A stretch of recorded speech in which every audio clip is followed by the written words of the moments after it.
Welcome to Wrestling in Mom's Basement. This is the Raw and Nitro of September 11th, 1995 review show. I, of course, am Patrick Young. This gentleman to my right is the Manny Machado to my Bryce Harper. Joe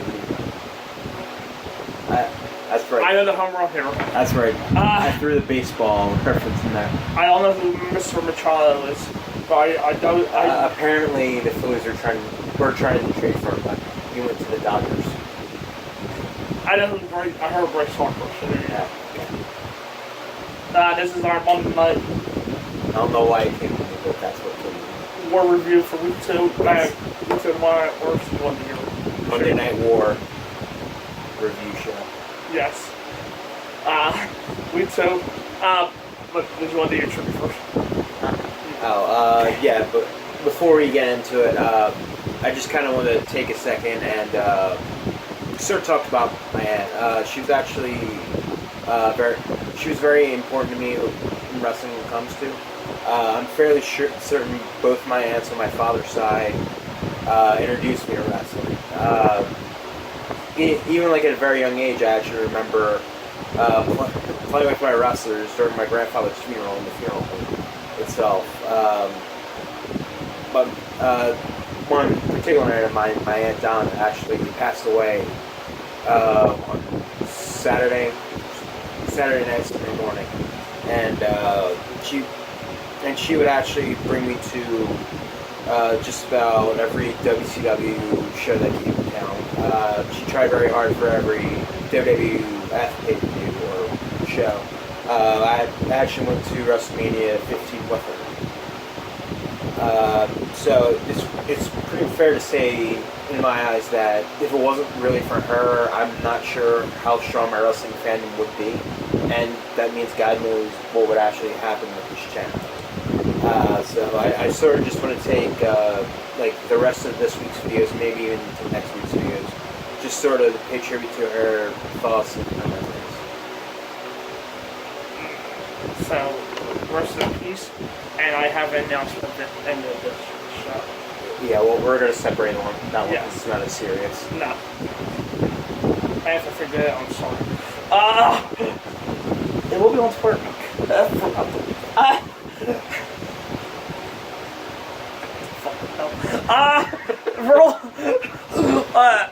Roll episode 126, September 11th, 1995, from the Canton Super Center, Canton, Ohio.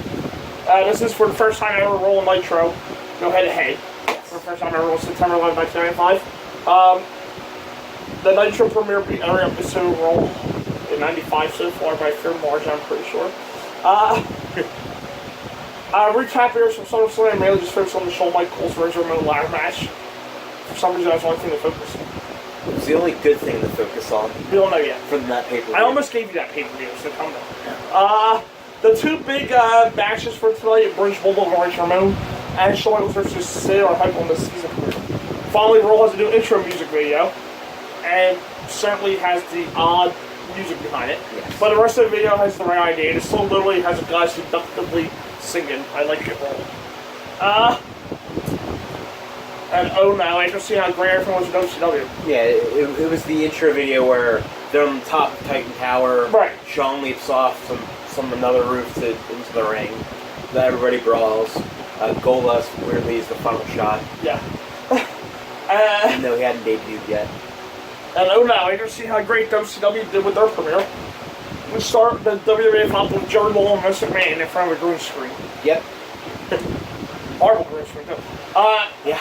Open up was British Bulldog with Jim Cornette versus Razor Ramon. And it's officially been 3 whole weeks since Bulldog turned heel. And he's sworn to a cut to go along with his heel turn. And like any heel in this era, Bulldog got sent to the outside and had to regroup with his manager. And then Bulldog did his speech stolen vertical, but he didn't hold a little bit up to get pop. So that was smart heel work. He does press on Razor, which is very impressive considering how big Razor is. And Razor starts to rally following commercial break. Commentary plugs the upcoming Razor Dean Douglas feud that starts SummerSlam. We get a wreck bump just before Razor hits the Razor's edge, but no referee Dean Douglas shows up, comes up the talent and elbow to the back of Razor's head. The 1-2-3 cameras get out to even up. But gets slingshot suplex immediately by Dean Run power super, Bulldog connect, Kid comes up top with splash. Bulldog moves, a Kid lands on Razor, then they all wait for a 3 close for the bell, and whenever they disqualification for Bulldog. Well, I'll tell you how this sort of week went. Well, for both shows. That actually, I think, was my favorite match of the week. It wasn't necessarily great or memorable in any way, but I thought that was the best performance altogether. I just thought both workers worked pretty well together. We sort of got a tiny bit of an overbooked finish with Cornette and 1-2-3K getting involved. But still, I thought Davey Boy and Razor have worked well enough together to call it the best match of the week. I thought no match was match of the week. Outside 1 or 2 big moves, it just felt like a house show match for Lisa Krause. Alright, so I'm guessing the other match being Sean and Sid. Alright. Yeah. First Bulldog and Jim Cornette put boots to both Razor and 1-2-3K for the match. When they leave, a commercial comes and then this is interview with Razor and Kid. I really didn't get a chance to hear much of this segment because King was talking throughout the whole segment. I pretty much just said it was Kid was tired of being treated like the Kid. And it says that Razor calls him a match last week, which he didn't because there wasn't a show last week. So. And he won his squash match last week, so. He was tired of getting respect and challenged Razor to a match next week. And in case that would be their own respect, Achilles really says that he made a Kid famous and recent match. Next week, Yokozuna and Owen Hart take on Mental Emission. Hot damn. Next is Smoking Guns versus Brooklyn Brawler and Rad Radford. Hot damn. I'm pretty sure Radford finds himself a pay-per-view in a few months. Survivor Series 95, I think. And for those on where Radford is Louis McCauley from ECW. Okay. And this goes the way you expect. Commentary doesn't care about. They were focused on People Magazine. Yeah. The Sidewinder ended the Brawler. Yeah, it was a squash. The Smoking Guns last about another year, but they already feel steel at this point. Yeah. Another Goldust vignette year. She's wearing a golden top hat this time around. Although his makeup doesn't look as strong in the gold, just with the lighting and it kind of had like a dark background because it was like the night skyline of Los Angeles or Hollywood. But yeah, his makeup sort of looked rather palish. Yeah, it did. Up next, Isaac Yankem DDS versus Scott Taylor. Before the match, a quick recap of showing the main count finish at Yankem versus Bernard Summerstein. Both of these guys were playing prominent roles overall in about 5 years. Talking about the two in the match. Yeah. Under different characters. Isaac Yankem and Scott Taylor. Yes. Hell, Kane will be around for about 20 more. 23 more.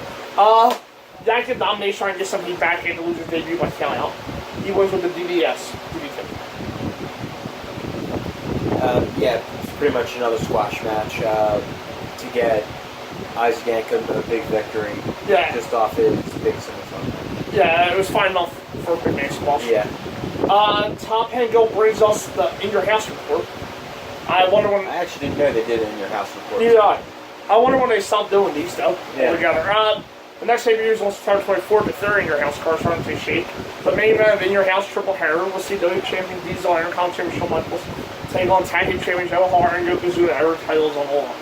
Razor Ramon goes 1-on-1 with Dean Douglas, as well as Bret Hart versus Jean-Pierre Lafayette. Yes, it's wrestle for the title of Royal Rumble. Bret has been released on Bob Backlund in 95. Bret Backlund and Mark good together. Hakushi, but that match was also at Your House. Jerry Lawler, that I think Yankem and now Jean-Pierre, which I believe the match ends up being pretty good from what I remember. Baby and Bigelow takes on the British Bulldog, and lastly, Savio Vega goes up against Waylon Mercer. And WWF Intercontinental Championship, Shawn Michaels versus Psycho Sid. Wisely, this starts with Shawn Michaels playing a cat and mouse game with his large opponent. He bobs him loose and what do you call it? Sean skins the cat and yells at dropping, but when face out against Suito's control, he says Sean on the outside stupidly tries to take the count out. I hate when heels do that in a title match. There's no point of an Allen commercial. Sid's working on Beer Hawk. Sid calls for a powerbomb, but Sean counters with a backdrop. This is unheard of to Jerry Lawler. Time for the HBK babyface fire. Dustin clothesline fires off 3 super kicks, 1 to the gut and 2 to the face for the clean victory. It probably would be a better wrestling match than the first one. But to me, I found more enjoyment in the first one just because Sid was controlled for the large spots in this match. And Sid, I kind of find very, very boring in the ring. Like literally, his most exciting moment was when he broke his leg and bit his stomach. However, that doesn't include his promos. That's a much different story for a much different day. But yeah, this match was fine to end the show. It was certainly a good headline match. I thought it was surprisingly good. It didn't match their level that their Survivor Series 96 match does. But worked well, no guys played to their strengths, which is a much. Vince McMahon has an orgasm at ringside as Shawn Michaels starts to celebrate. Andrew commercial, things go backstage where Shawn meets up with Diesel. Doc Hendricks interviews him about the triple hair match. Shawn shouts a bunch of his promos and he's round runs his career, including them making the tag clubs later. Diesel keeps it simple, saying there are 2 things of attitude and 2 chaps to shrimps. And then they do like a weird preview thing of next week, showing clips of the upcoming King of Razor match. So thank God they scrapped that quickly. Yeah, that was odd. It kind of made you look like a syndicated show, whatever that is. Like Hercules or Xena. Yeah. I forget what they call it. It might be syndicated, but... Well, yeah, they are. Yeah. It kind of felt like something out of Glow being syndicated. Yeah. Nitro episode 2. September 1995, James L. Knight Center in Miami, Florida. And of course I chose live. Eric Bischoff, Bonky, and Arn Booth again. The official Nitro set debuts here. Bischoff fights the main event as the match of the century. I mean, it's a big match, but whoa. Jesus. And you're just giving it away for free? They recap Luke's confrontation with him from last week. They then inform us that Vader's AWOL and is off Hogan's team of Old World. Vader will never show up on Nitro. Again. And hence, Vader will never show up on Nitro. Oh no, he wouldn't. And hence the WWF in the next few months. Alex Wright versus Sabu. Sabu's making his debut and it comes out to Luke Marcus, future theme. They start fast. Sabu quickly sends right outside, following the baseline front flip. Sabu opens a chair right outside and tries to leap off it, but crashes into the guardrail. It's Roy's turn to shine bit, hit him with a dropkick. Bischoff starts discussing shows from New Japan Pro Wrestling. Similar to 2018, it's similar to 1995 in that regard. Yep. Right now, the deal is a superplex before Sabu comes back with a springboard leg lariat. Right hits a German for 2 short for Sabu into a victory roll. Sabu is continuing to solo outside. He splashes right through the table, and the decision gets reversed. Yeah, the match was fine. It was fine for opening up Nitro. How far was the match at night on Nitro? On Nitro, it probably was.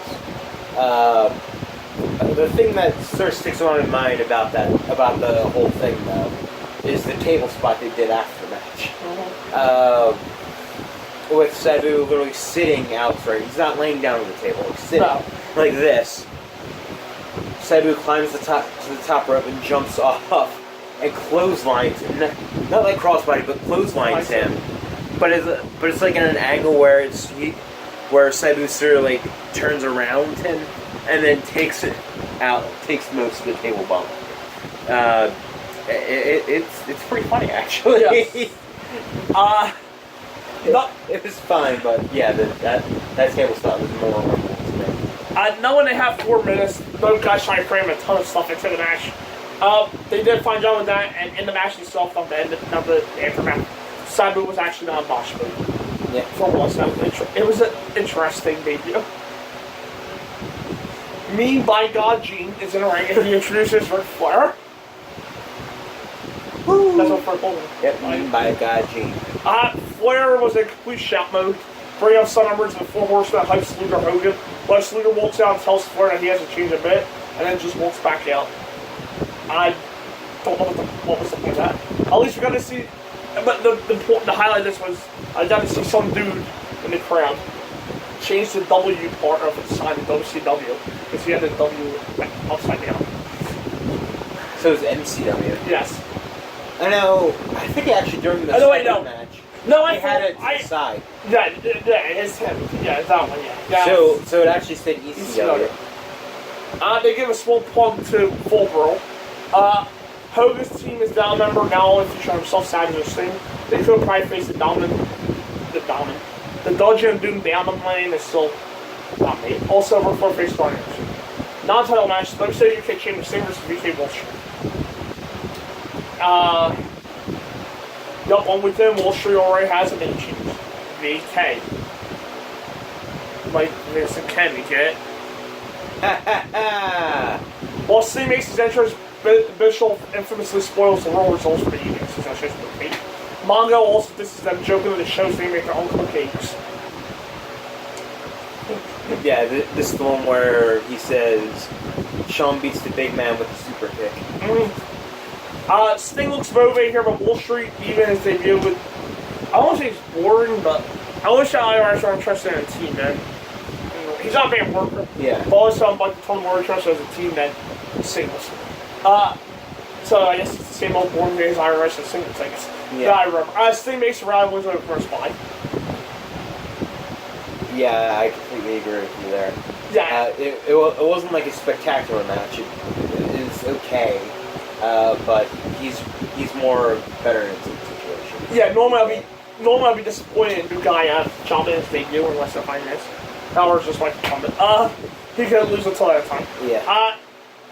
No, that means I don't have to watch him in singles for that long time. This Saturday on Saturday night we see Renegade versus Max Russell. Hot damn. Big Bubba versus Dave Sullivan. Hot damn. And the debut of Disco Inferno.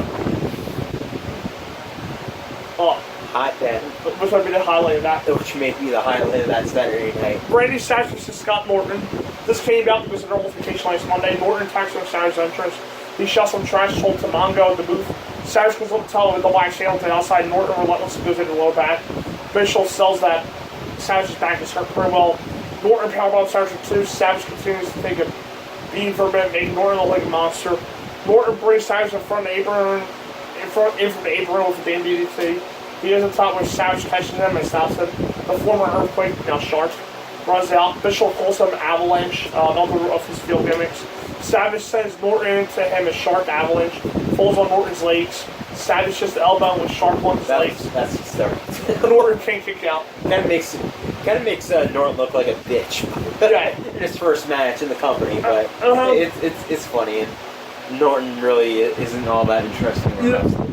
Yeah, it wasn't terrible.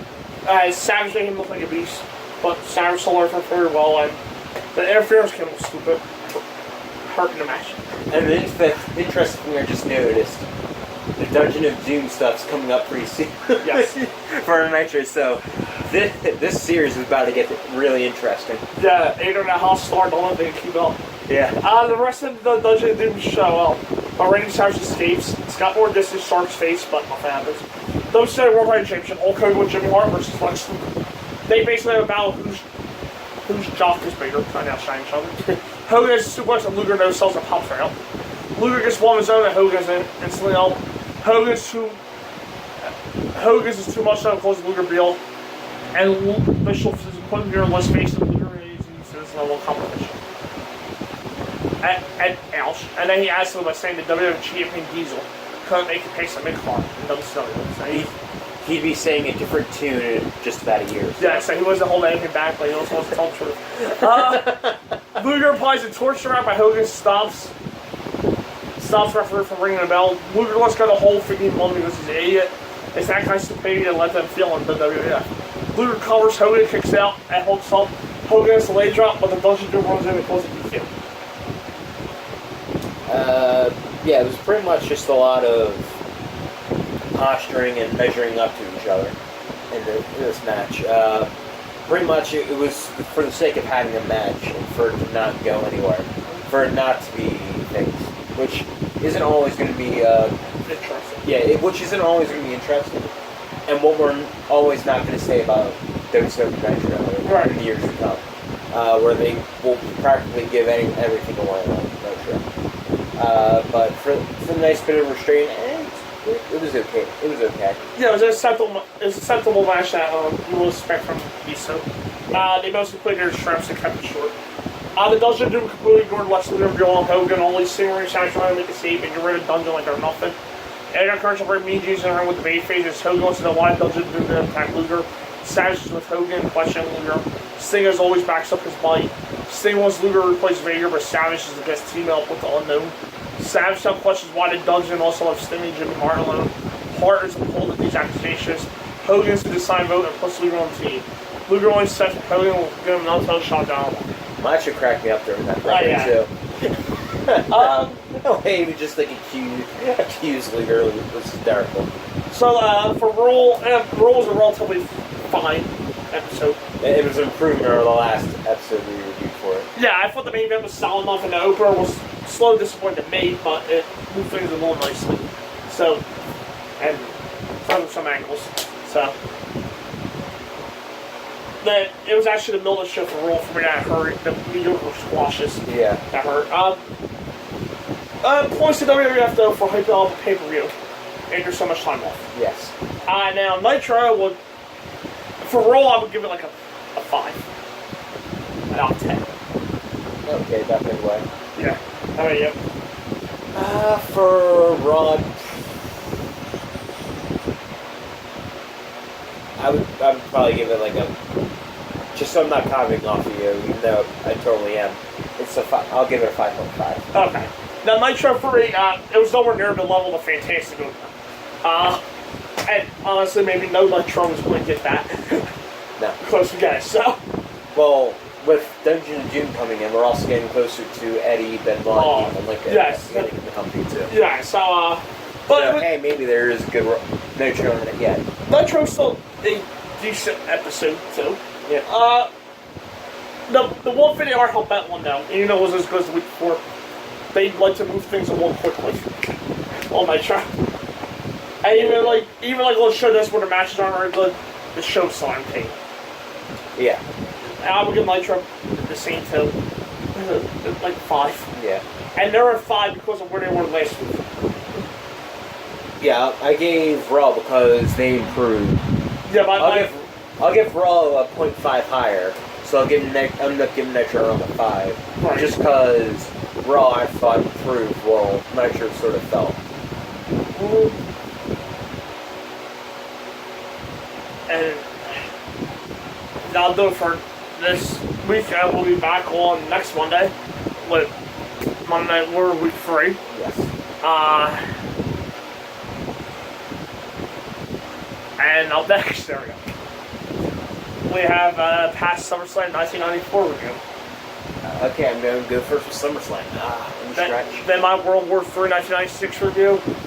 And then to close out the week for you guys before our show reviews, we'll do a lot of the Payback 2016 review. Yes, we're going to review. So there you go. And we'll see. I'll see you for SummerSlam. I'll see you then.